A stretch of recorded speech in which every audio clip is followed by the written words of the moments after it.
সকাল থেকে একটার পর একটা খারাপ ঘটনা ঘটতেই আছে আমার সাথে। জানি না কেন আজকে এরকম হচ্ছে। আমি যে কাজটাতেই হাত দিতে যাচ্ছি সে কাজটাই আমার সাথে অনেক খারাপভাবে হচ্ছে। তো যাই হোক, সব কিছুই আপনারা ভিডিওর মাধ্যমে দেখতে পাবেন। সো হ্যালো এভরিওয়ান, আসসালামু আলাইকুম and welcome back to my another video. So কেমন আছেন সবাই? আশা করি সবাই খুব ভালো আছেন। আজকে আর বলবো না যে আমরা ভালো আছি। যেবার বাবা ভালো আছে, আমি ভালো নাই। আমার অনেক বেশি ঠান্ডা লাগছে, তার সাথে আমার গলাটাও অনেক বেশি ব্যথা হয়েছে, বসে গেছে, কথা বলতে পারছি না। আপনারা হয়তো আমার ভয়েসটা শুনলেই বুঝতে পারবেন। তো যাই হোক, হয়তো সব এলাকায় ঝড় বৃষ্টি হচ্ছে, আমাদের এখানেও ঝড় বৃষ্টি হচ্ছে। গতকাল রাত থেকেই শুরু হয়েছে। তো ঘুম থেকে উঠেই দেখি অনেক ঝড় বৃষ্টি হচ্ছে। তো আমি বারান্দায় দাঁড়িয়ে একটু বৃষ্টি দেখছিলাম, কারণ বরাবরই আমার বৃষ্টি দেখতে খুবই ভালো লাগে। তো একটু আগেই হালকাই বৃষ্টি হচ্ছিল, আর এখন দেখুন অনেক বৃষ্টি হচ্ছে, আর তার সাথে ঝড়ও আছে। তো কোন কোন এলাকায় এরকমভাবে বৃষ্টি হচ্ছে সেটা কমেন্ট করে জানাতে পারেন। সব এলাকায় কম বেশি বৃষ্টি হচ্ছে। তো যাই হোক, আমি আজকে একটু খিচুড়ি রান্না করব ভাবছি, কারণ আমি অনেক দিন ধরে বসেছিলাম যে কবে বৃষ্টি হবে, আর তারপর আমি খিচুড়ি রান্না করব। কারণ মাঝে যে গরমটা গেল না, এই গরমের ভিতরে কোনোরকমভাবেই খিচুড়ি খেতে পাচ্ছিলাম না, আর আমারও অনেক বেশি খিচুড়ি খেতে মন চাচ্ছিল। তো সকালবেলা থেকেই সব কাজেই বাধা যাচ্ছে, যেটা আমি ভিডিওর প্রথমেই বললাম। তো আপনাদের সাথে শেয়ার করব যে কি এমন বাধা আসলো। তো সকালবেলা ঘুম থেকে উঠেই দেখি আমার গলাটা একদমই বসে গেছে, আমি কোনোরকমভাবে কথা বলতে পারছিলাম না। তো অনেক পরে যাই হোক স্বাভাবিক হয়েছে। আর এই যে সকালে এখন আমি সব কিছু কাটাবাছা করে নিলাম, দুপুরে রান্না করব। তো এখানে মশলা ছিল না, সব মশলা শেষ। তো আমি ভাবলাম যে মশলাগুলো করে নিয়ে তারপর রান্না বান্না শুরু করব। আর এই যে এদিক থেকে জেবা তো কোলে আছে। তো আজকে আপনারা দেখতে পাবেন যে জেবাকে কোলে নিয়ে আমি কিভাবে কাজ করি। রেগুলার তো আপনাদের সাথে বলেই যাই যে জেবাকে কোলে নিয়ে সব কাজ করতে যে আমার অনেক বেশি কষ্ট হয়ে যায়। আর আজকে আপনাদেরকে সরাসরি দেখাবো যে ওকে কোলে করে নিয়ে আমি কি কাজ করি, আর কি কাজে আমার বিঘ্ন ঘটাই। তো এই যে আমি পেঁয়াজ মরিচগুলো একটু ব্লেন্ডার করছিলাম, আর জেবাকে একটু নামিয়ে দিয়েছিলাম। আর দেখুন আমার কোলে ওঠার জন্য এত বেশি চিল্লাপাল্লা করছে। তো আমি ওকে কোলে করে নিয়েই এই যে মশলা করলাম, দেখলেন তো মশলাটা কিন্তু ছিটকে একদম সারা হাত পাইলে হয়ে গেছে। এর ভিতর কিন্তু শুকনো মরিচও ছিল। তো যেবার গায়ে, আমার গায়ে পুরো গায়ে একদম ভরে গেছে। তো আমি জেবাকে আবার একটু নামিয়ে দিলাম ওর হাতটা ধুয়ে। তো অনেক বেশি কান্না করছিল। তো এই যে মশলা করা শেষ, আর দেখুন এখন আবার কোলে ওঠার জন্য বায়না করছে। তো আমি ব্লেন্ডারটা ধরতে দেখুন ব্লেন্ডারটাও আমার কাছে পড়ে গেল। তো আমি যে কাজই আজকে করতে যাচ্ছি সেই কাজেই শুধু এরকম হচ্ছে। তো এই যে ব্লেন্ডার থেকে চারিপাশে মশলাটা একদম ছড়িয়ে গেছে, কি যে একটা বাজে অবস্থা।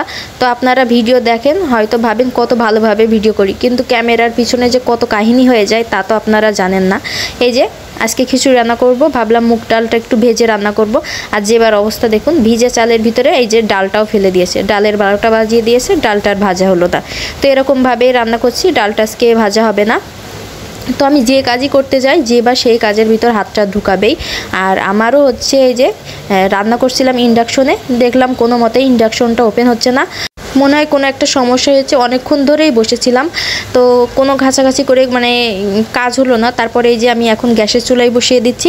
তো গ্যাসের চুলায় আরও একটা সমস্যা, একটা চুলা জ্বলে তো আর একটা চুলা জ্বলছে না।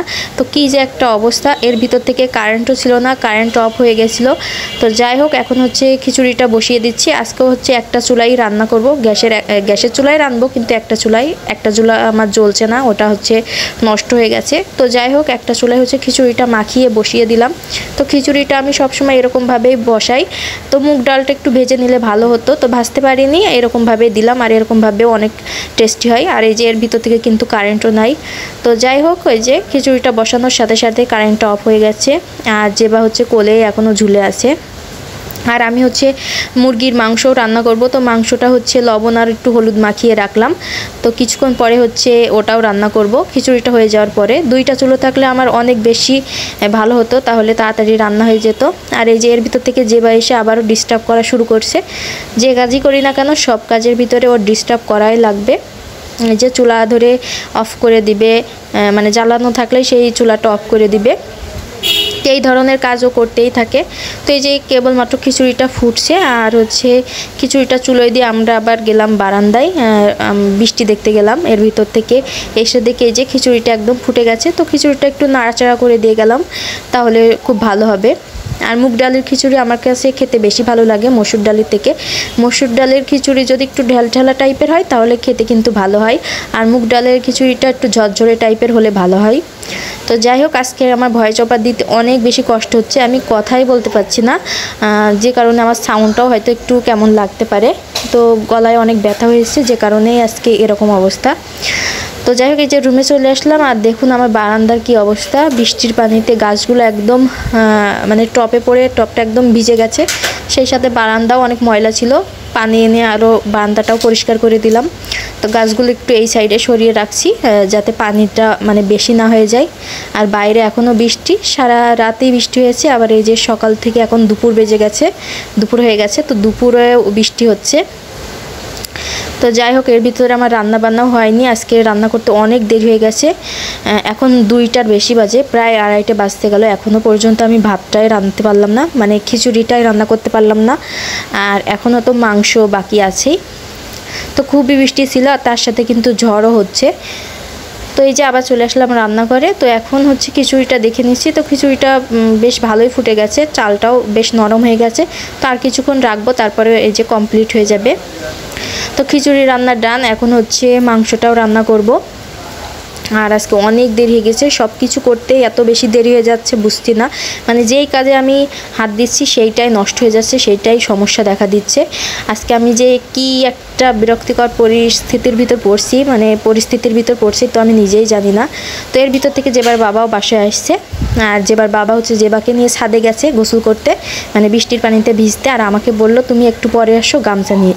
তো যেবার বাবাকে আমি অনেক মানা করলাম যে জেবাকে বৃষ্টির পানিতে যেন না ভিজাই, কিন্তু সে কোনো মতেই শুনবে না। এই যে জেবাকে নিয়ে উপরে আসছে, আর জেবাও তো বৃষ্টি পাগল, ভিজতে অনেক বেশি ভালোবাসে, আর পানির কথা বললে ওর মাথা ঠিক থাকে না, ও ওর বাবার সাথে চলে আসছে।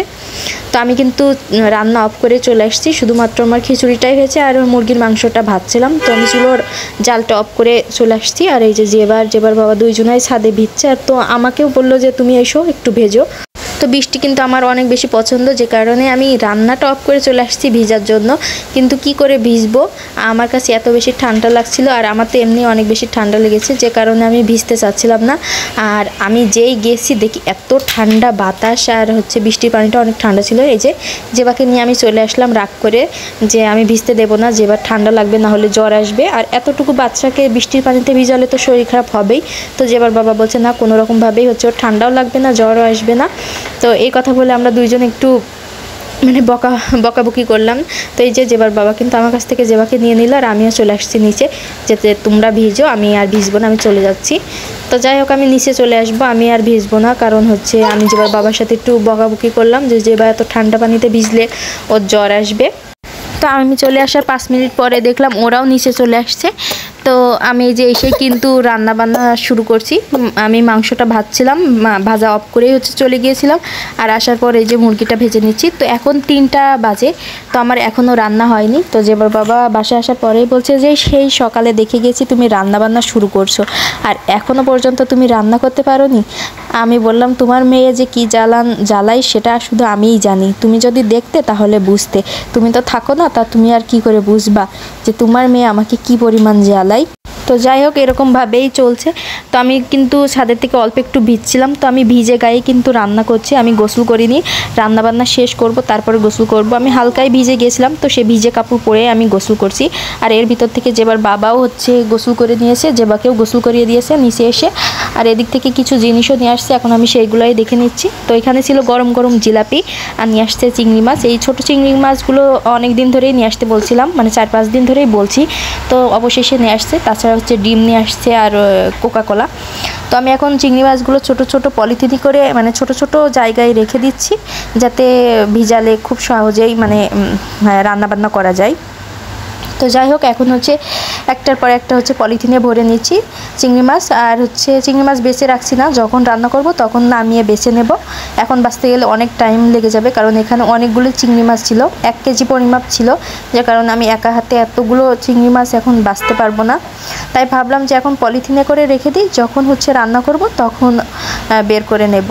তো তো আজকে আপনারা তো আমার ভিডিওর মাধ্যমে দেখতেই পেলেন যে বা আমার কাজের ভিতর কীরকমভাবে 12টা বাজে। আপনাদের সাথে তো সব সময় শেয়ার করা হয় না, তো আজকে আপনাদের সাথে শেয়ার করলাম। তো এত কষ্ট করে আমি ভিডিও বানাই, আর সেই ভিডিওতে আপনারা কিন্তু লাভ লাইক কিছুই দেন না। তো যাই হোক, আপনারা ভালো লাগলে লাইক করবেন, সাথে সাথে কমেন্টও করতে পারেন, শেয়ারও করতে পারেন। তো এই যে আমার রান্নাবান্না শেষ, এর ভিতর থেকে দুপুরের খাবারও খাবো। আর জিলাপি নিয়ে আসছিলো, গরম গরম জিলাপিও খেলাম। তো এখন দুপুরবেলা খেতে বসছি। আর আজকের খিচুড়িটা অনেক বেশি টেস্টি ছিল, আর মাংসটাও অনেক মজা ছিল। তো রেগুলারই রান্না করি আর বলি টেস্টি ছিল, কারণ টেস্ট হয় বলেই বলি যে রেগুলারই টেস্টি ছিল। তো যাই হোক, এই যে খাওয়া দাওয়া শেষ করলাম, আর এখন বারান্দায় আসলাম। আবার এখনও কিন্তু বৃষ্টি হচ্ছে, কোনো রকমভাবে বৃষ্টি থামছে না। আর কি যে ঝড় বৃষ্টি হচ্ছে, মানে বাতাস হচ্ছে। তো দেখুন আমার গাছগুলো একদম নেতিয়ে পড়েছে, মানে বাতাসের জন্য সব হেলে গেছে। আর বারান্দাটাও এখনও পর্যন্ত ফুল পরিষ্কার করা হয়নি, এখনও মাটি আছে। তো আবার একটু ঝাড়ু দিয়ে দেব। তো আজকের ভিডিওটা এই পর্যন্তই ছিল। ভিডিওটা কেমন লাগলো অবশ্যই কমেন্ট করে জানাবেন, ভালো লাগলে লাইক শেয়ার করতে ভুলবেন না। আর যারা আমার পেজে নতুন, তারা অবশ্যই পেজটা ফলো দিয়ে রাখবেন। সবাই ভালো থাকবেন, আল্লাহ হাফেজ।